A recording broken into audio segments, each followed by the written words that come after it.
All right, hi guys, good morning. I'm just out and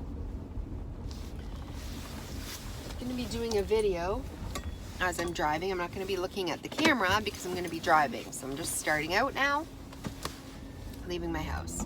But I am going to talk because today I want to talk about food and what really irks me. And I do it too. I fall into this trap. I fall into this trap all the time. You know, the fear of, oh my God, having a nightshade. Like, even the thought of the knife that touches a tomato, slicing a tomato for my child, and then touching something else that I'm gonna cook. Or a little tiny little bit of chili powder that I'm putting in the version of chili for my kids, gets on the counter and then accidentally gets on my food somehow, right? The fear of that, the fear that natural health practitioners and protocols and good meaning people have placed on us, or have we've basically taken it on upon ourselves. We've taken this huge responsibility, this burden of, oh my God, I will never be well unless I do it perfectly. Unless I don't eat the nightshades. Oh my gosh, but somebody else is talking about lectins. Oh my gosh, somebody else is talking about meat. Oh my gosh, somebody else is talking about vegetables. Oh my gosh, somebody else is talking about dairy. Oh my gosh, everyone's talking about gluten. Oh my gosh, right? It goes on and on and on. Literally, there's no food safe. There's no food that I think that everyone can agree on. It either has sugar, or it's got gluten, or it's got dairy, or it's got plant poisons, or it's, toxic full of meat. The sea, everything in the sea is bad for you. Everything is bad for you. And the fear of that, the fear and the pressure to want to heal perfectly. I understand that. I understand. So you're willing to do anything. And the problem is the confusion and just not knowing what to do. Just literally not knowing what way to turn, because there are so many different opinions. And so you're just trying to accumulate it all. You're trying to make the best judgment you can.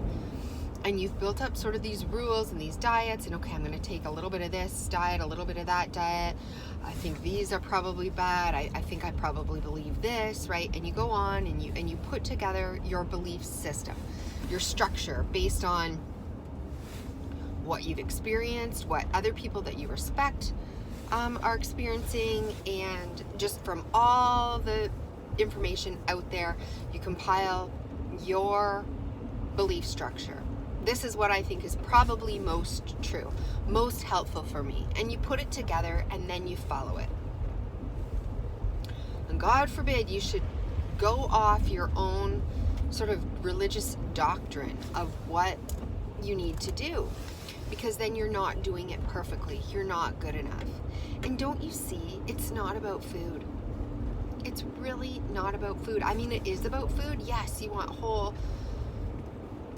foods from the earth, and you want them to nurture you, and you want them to be nutritious and to give you your vitamins and minerals. But it's not about food when we get obsessive this way.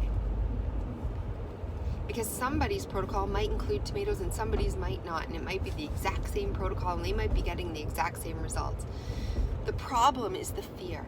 The problem is the fear when we slip, when we're not doing good enough, right? When we're not healing the best we can. What's gonna happen now? Uh-oh, that tiny speck of chili powder just got in my food. Uh-oh, what's gonna happen now? My world might implode, right? But really, it's just this fear. We're making decisions out of fear. When you make decisions out of fear, it's not the decision itself. It's not whether you can handle a speck of nightshades or you can't. That's not the problem. The problem is what you believe. If you bash up against your own beliefs, then you feel bad about yourself. You feel guilty, you feel a burden, you feel wrong, you feel bad, you feel like you're doing it to yourself. You feel scared. You feel terrified. Some people, and me included, have once been terrified of every single food. Oh my God, what is it going to do to me? We're not terrified of the food. We're terrified of falling. We're terrified of being not good enough. We're terrified of never healing. We're terrified of getting it wrong. We're terrified of being judged. We're terrified of not being accepted. We're terrified of people thinking that we aren't trying hard enough or that we're not good enough. We're terrified of making a decision. We're terrified of life. We're terrified of living. We're terrified of making mistakes. We're terrified of not being in control.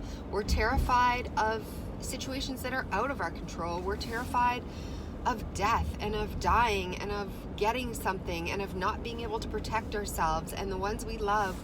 We're terrified of not feeling safe. We're terrified. We're terrified of not being loved and accepted and safe and protected. And this is what the real fear is. It's not the tomato. It's not the peanut butter.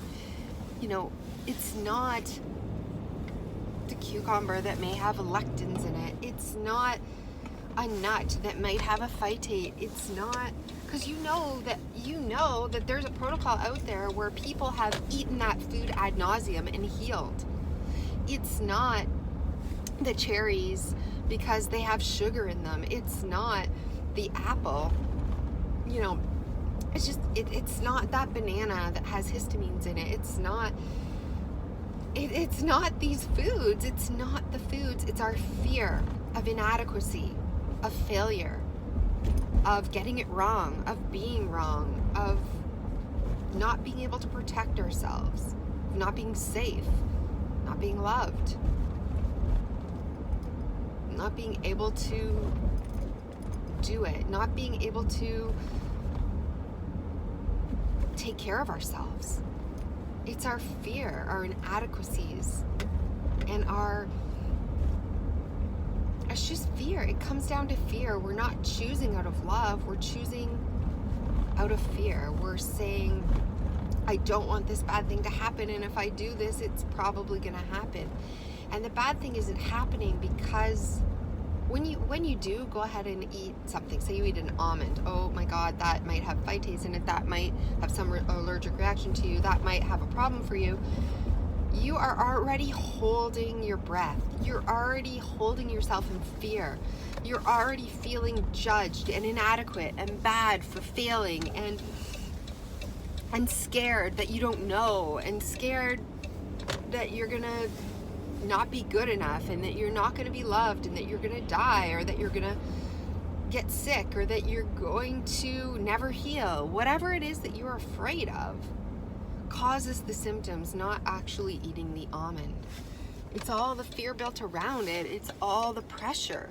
It's the pressure to heal, the pressure to fail, the pressure to not be good enough and not be loved and feel like a bad person and be rejected and be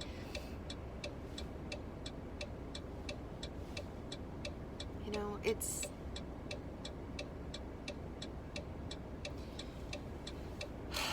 a lot. It's a lot of pressure to heal yourself.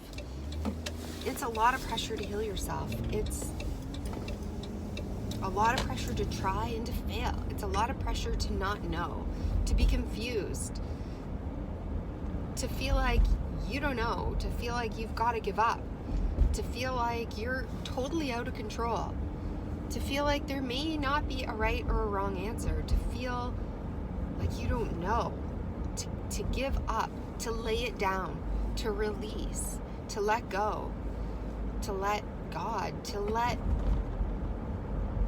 all of it just be what it is and be here in the present moment with all of it, with all your fears, with all your inadequacies, with all your judgments and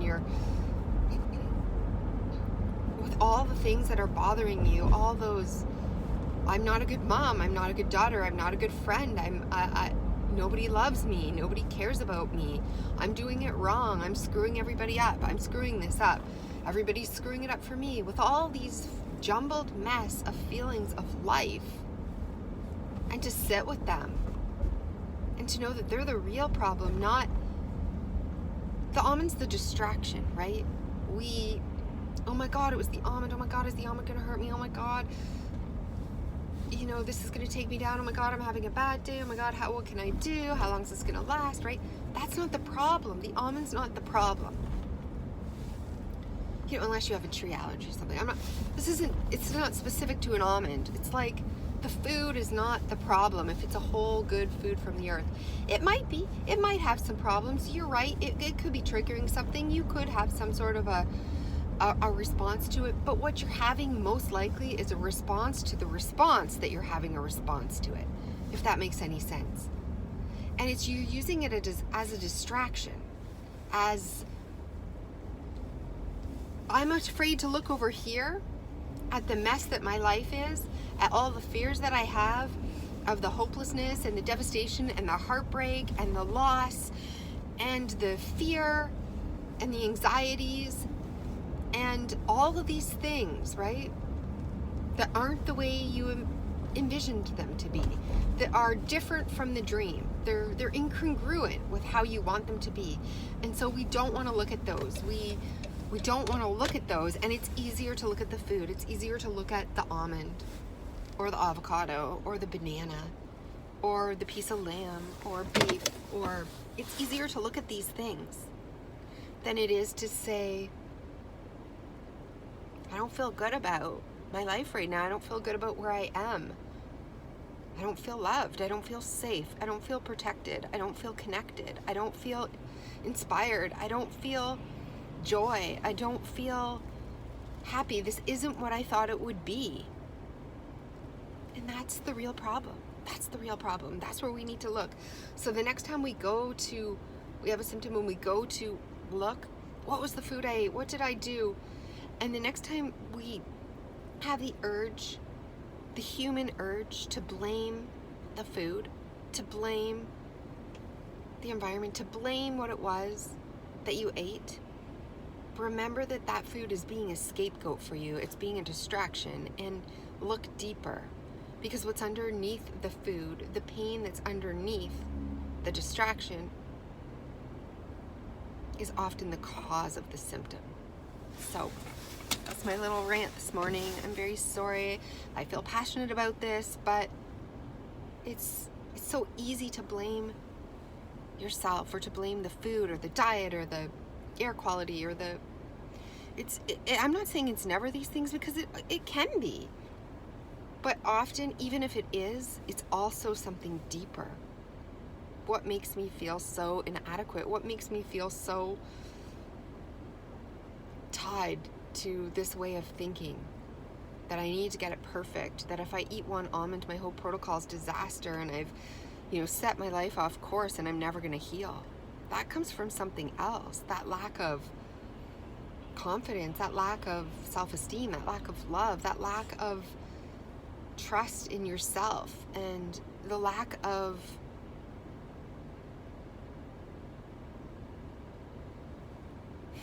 I don't know where I'm going with this, but look deeper. Look past the scapegoats.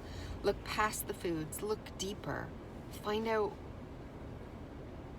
what it is that's really bothering you deep, on a deep, deep level. What is it that you really don't like about your life? What is it that's really hurting you, that's causing you pain and frustration and anger and hopelessness, and to feel so powerless?